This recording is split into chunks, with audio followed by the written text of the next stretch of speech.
Ambadas दानवेंच्या निरोपाच्या photo सेशनमध्ये नाट्यमय घडामोडी। उद्धव ठाकरे आणि एकनाथ शिंदे एकाच फ्रेममध्ये। मात्र ठाकरेंना पाहून शिंदेंनी तोंड फिरवलं तर ठाकरेंनी शिंदेंच्या बाजूला बसणं टाळलं।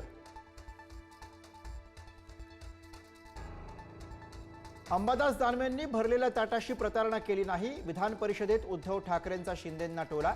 दानवेंच्या निरोप समारंभामध्ये शिंदे विरुद्ध ठाकरे सामना रंगला।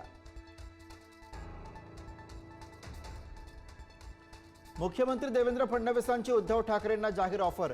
2029 पर्यंत आम्हाला विरोधी पक्षात येण्याचा स्कोप नाही, पण तुम्ही इथे यायचा विचार करू शकता। भर विधान परिषदेमध्ये फडणवीसांची ऑफर।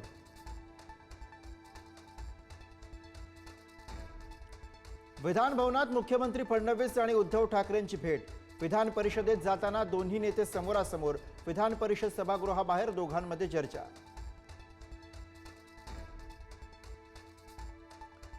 मराठी आणि दलित मतांसाठी एकनाथ शिंदे आणि आनंदराज आंबेडकरांच्या रिपब्लिकन पक्षाची युती। महापालिका, नगर परिषद आणि जिल्हा परिषद निवडणुका सोबत लढणार। विधान भवनाच्या बाहेर गेटवर गोपीचंद पडळकर आणि जितेंद्र आव्हाड यांच्यात वाद। पडळकरांनी गाडीचा दरवाजा आपटला। आव्हाडांचा आरोप, दोन्ही नेत्यांकडून एकमेकांना शिवीगाळ। मुंबईच्या विक्रोळीमध्ये मुजोर परप्रांतीय व्यापाऱ्याला मनसैनिकांची मारहाण। महाराष्ट्रामध्ये मराठीवरच पूर्ण उरलो अशा आशयाचं राजस्थानी व्यापाऱ्याचं स्टेटस।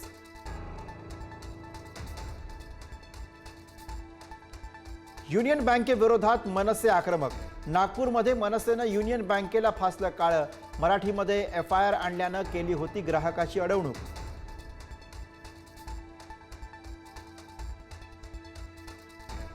नारायण राणेंना दिलासा देण्यास MP-MLA कोर्टाचा नकार। संजय राऊतांच्या मानहानी प्रकरणी राणेंनी दाखल केलेली याचिका कोर्टानं फेटाळली।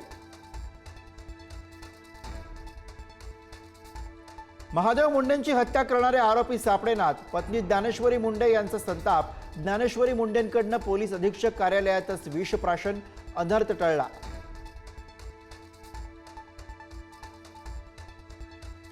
सोलापूरच्या मंगळवेढ्यातली धक्कादायक मर्डर मिस्ट्री। चुलत दिरासोबत पळून गेली वहिनी। आत्महत्येचा बनाव रचण्यासाठी मनोरुग्ण महिलेला जिवंत जाळलं। वहिनी आणि प्रियकर दिराला कराडमधनं अटक।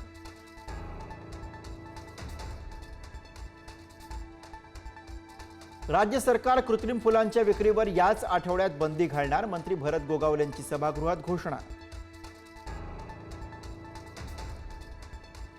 कृषी विकासाला चालना देण्यासाठी केंद्र सरकारकडून मोठ्या घोषणा। धनधान्य कृषी योजनेसाठी 24,000 कोटींचा निधी। पायाभूत सुविधा, बाजारपेठेतील प्रवेश आणि शेती उत्पादकतेला मिळणार पाठबळ। पुण्यात भर दिवसा थरारक चोरी। 50 लाखांची रोकड लंपास। थार गाडीतनं आलेल्या दोघांनी 50 लाखांची रोकड असलेली बॅग हिसकावली। पुण्यातल्या सुरक्षेवर प्रश्नचिन्ह। गणेशोत्सवापूर्वी कोकणवासियांना राज्य सरकारची भेट। मुंबई ते रत्नागिरी तसंच मुंबई ते सिंधुदुर्ग M2M फेरी लवकरच सुरू होणार। 500 प्रवाशांसह 150 गाड्या वाहून नेण्याची क्षमता।